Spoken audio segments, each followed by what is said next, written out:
Olá pessoal, meu nome é Luiz Emanuel Zoni da Rocha. Eu sou nascido em Afonso Cláudio em 1961, no distrito de Joatuba. Naquele momento Afonso Cláudio, hoje Laranja da Terra. Em 62 mudei com minha família para Colatina, cidade que minha mãe nasceu, meu pai é de Afonso Cláudio, e vivi ali até os 11 anos de idade. Aos 11 anos meu pai me chamou, sentou na mesa comigo e me pediu para morar com meus avós, porque ele já não tinha condição, estava desempregado de sustentar minha família.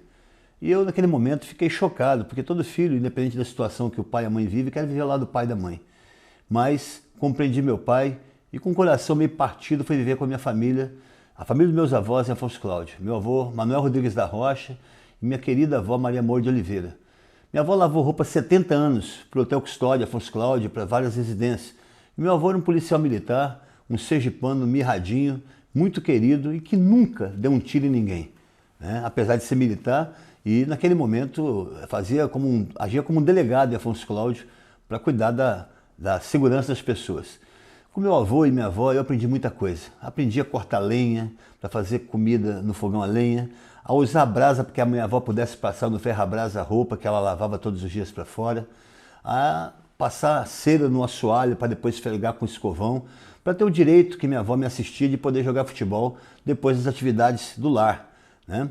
Parecia muito duro para uma criança naquele momento aprender isso, mas isso me deu raízes tradicionais de família.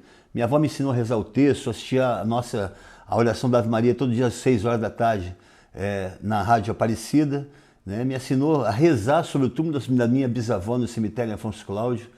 E isso foi me criando um ambiente interno muito particularmente conservador, muito absorvido pelos ensinamentos da minha avó e do meu avô. Aos 2 anos depois, eu voltei para Colatina, fui viver com a minha família e fui servir as obras sociais passionistas em Colatina como coroinha, já com o costume católico, apostólico romano arraigado em minha vida. Fui aluno, inclusive, no Centro de Aprendizados Coroinhas, depois Congregados Marianos, do meu querido amigo no passado, Arthur Juliati dos Santos. Hoje, o padre Arthur Juliati, que muitos conhecem aqui na Grande Vitória. Em 1980, eu conheci a minha namorada, né, o amor da minha vida, Denise, com quem eu namorei durante 8 anos, já vou fazer 35 de casado. Dessa união nasceram meus 2 filhos, o Mateus e o André, hoje já homens formados, profissionais, e a política entrou na vida pela sala de aula. Me formei em matemática pela UFS, fui dar aula, conheci a necessidade e a situação mais premente daqueles com quem eu procurava ensinar matemática, uma linguagem universal, um idioma universal tão difícil de aprendizado para crianças da minha época, né? E essa situação eu acho que me sensibilizou muito e eu pensava que eu pudesse sair da sala de aula para tentar construir fora da sala de aula o meu ideário, né, político de assistência às pessoas que mais necessitavam. Tenho certeza que foi isso que me trouxe para a política. Em 1992 aproximadamente, abri um comércio em Nova Almeida para poder começar a construir a estrutura da minha vida familiar. Começou com a sorveteria, depois com a pizzaria. Então, simultaneamente, eu dava aula em 3 escolas e trabalhava no comércio, né? Com isso, eu consegui, junto com a minha esposa, trabalhando muito, fazer com que a gente comprasse um apartamento de Jardim da Penha, onde eu moro há 38 anos, e ter também uma pequena estrutura para poder trabalhar em Nova Almeida, uma casinha em Nova Almeida a gente comprou. E é assim que meus filhos foram criados. Nascido e criado em Jardim da Penha, e aos finais de semana podendo me acompanhar para trabalhar em Nova Almeida, e também no verão, nas férias, e aproveitando para poder se esmerar ali pelas praias de Nova Almeida, aquela região tão extraordinariamente vocacionada para o turismo e para a cultura. Quis o destino, na verdade, quis Deus, em 2004, eu aceitasse meu primeiro desafio como candidato a vereador em Vitória. E uma situação que era muito nova para mim, porque eu tinha acabado de ser orientado, né, estimulado pelos amigos a disputar a eleição e fui disputar uma eleição. Acho que até por conta da minha força de planejamento como professor, eu aprendi a planejar uma campanha eleitoral sem recurso e logrei êxito. Foram 1.423 votos na primeira eleição de vereador em Vitória. Em 2008, repeti a dose, 2.501 votos. Já em 2012, dobrei essa votação e me tornei, naquele momento, o vereador mais votado da história do PSDB no Espírito Santo, com 4.938 votos. E aí começou a minha vida política em Vitória.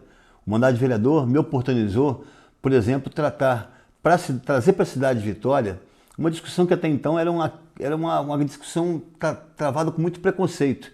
Fui o primeiro político do Espírito Santo a levantar a bandeira em defesa dos animais, né? E, de certa forma, até em alguns momentos, foi tratar de forma jocosa sobre isso. quando na verdade o que eu mais queria era incluir na agenda da política da cidade, do estado, aquilo que eu entendo como a principal missão de um político, que é lutar pela vida em todas as suas formas. Não me parece absolutamente fora de qualquer razão se você vem para a política para cuidar das pessoas, dos animais e da natureza. Só que o bem-estar animal não era uma questão só de bandeira, era uma questão de sentimentos. E a primeira ação que eu tive como vereador de Vitória foi propor uma legislação, que depois virou lei, a Lei 8678/2014, que tornou Vitória até hoje a primeira e única capital do Brasil sem carroça. Nós acabamos com o sofrimento dos animais de tração, reduzimos a deposição de detritos em nossas ruas, eliminando um problema ambiental gravíssimo, em 14% aproximadamente, e naturalmente também resolvendo um problema de trânsito, já que uma carroça que circula 10 km por hora atrapalha um trânsito absolutamente caotizado a cada dia que passa mais na cidade de Vitória, capital do estado, onde circula aí 1 milhão de automóveis durante uma semana. Isso acabou criando um ambiente na cidade para que todos pudessem começar a perceber a importância de você defender os animais. Daí para frente, eu fui secretário municipal de meio ambiente, estou no meu 3º mandato de vereador e legislei de forma intensa sobre isso. Fui autor da lei que proíbe a pesca predatória em nossa Bahia para proteger nossas tartarugas. Fui autor da lei que protege as ilhas Gaeta de dentro e de fora para garantir que as nossas andorinhas marinhas tenham um local para pouso, desova e alimentação de seus filhotes. Plantamos restinga em toda a nossa orla de Vitória, fazendo com que esse espaço pudesse ser palco da nossa observação de corujas buraqueiras que ali habitam essa região. Os jacarés de papo amarelo, que eram assassinados todos os dias nas matas da Vale da Seló, hoje são uma referência para todas as pessoas que nos visitam, principalmente as crianças, lá na Unidade de Conservação da Mata Paludosa, antigo Parque da Fazendinha, em Jardim Camburi. As abelhas sem ferrão, que até então era um elemento desconhecido na cidade de Vitória, muito propício nas áreas indígenas de Aracruz, hoje estão dentro do Parque do Mulembá, no Parque Municipal Manolo Cabral, na Praia do Canto, Mulembá lá em Joana d'Arc, dentro da Fonte Grande, fazendo com que crianças e pessoas com baixa possibilidade social possam hoje, inclusive, ganhar dinheiro, né? Manipulando e colhendo aquele mel extraordinário, tanto do ponto de vista terapêutico, como do ponto de vista gastronômico, né? Então, assim, isso foi fazendo com que a cidade começasse a absorver essa ideia de que cuidar bem dos animais é ter uma sociedade civilizada. Não existe hipótese alguma de uma cidade civilizada ter animais que são tratados como seres invisíveis, cães e gatos, por exemplo. Nós somos autor da primeira política pública de castração de animais, de cães e gatos em Vitória. Foram 2.000 castrações entre os anos de 2015 e 2016 e em 20 foram 6.000 castrações de cães e gatos. Hoje isso virou uma política defendida por todos os gestores e não há ninguém que vá para a campanha eleitoral hoje que não fale de animais. Eu fico muito feliz com isso, muito honrado, porque se tem uma coisa que me orgulha bastante é poder fazer com que as pessoas percebessem o quanto é importante você cuidar da vida em todas as suas formas. Quando a gente reduz a poluição atmosférica de Vitória em 43%, quando a gente reduz a poluição de nossas águas, retirando mais de 15 milhões de litros de esgoto que eram jogados por dia em nossas águas, nós estamos protegendo as pessoas. Quando eu plantei mais de 12.000 árvores na cidade de Vitória, mais de 250.000 mudas nativas de Mata Atlântica em nossas matas, em unidade de conservação, nós estamos cuidando da natureza. E quando a gente cuida dos animais, como eu disse, nós estamos cuidando da vida, enfim, em todas as suas formas. Essa é a missão de um verdadeiro político: cuidar das pessoas, cuidar dos animais e cuidar da natureza.